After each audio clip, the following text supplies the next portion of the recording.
Praise the Lord. மீட்பெரும் இரட்சகருமாகிய இயேசு கிறிஸ்துவின் இனிய நாமத்தில் உங்கள் அனைவருக்கும் என் அன்பார்ந்த வாழ்த்துக்கள். இன்றைய வேத வசனம் யோவான் புத்தகம் அதிகாரம் 13 வசனம் 34. நீங்கள் ஒருவரில் ஒருவர் அன்பாயிருங்கள், நான் உங்களில் அன்பாயிருந்தது போல நீங்களும் ஒருவரில் ஒருவர் அன்பாயிருங்கள் என்கிற புதிதான கட்டளையை உங்களுக்கு கொடுக்கிறேன். அல்லேலூயா.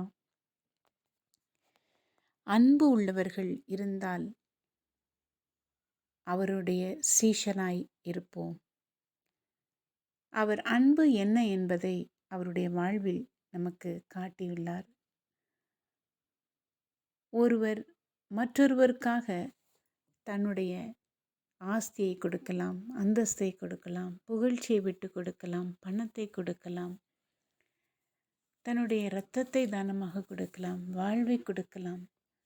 ஆனால் இது எல்லாவற்றையும் கடந்து தன்னுடைய கடைசி சொட்டு இரத்தம் வரைக்கும் சிந்தி, நான் உன்னை நேசித்தேன், இதுதான் என் அன்பு என்று காட்டிய ஒரே தலைவர் நம் ஆண்டவராகிய இயேசு கிறிஸ்து.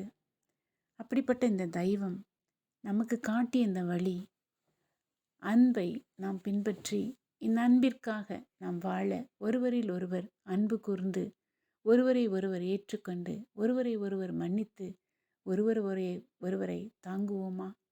God bless you.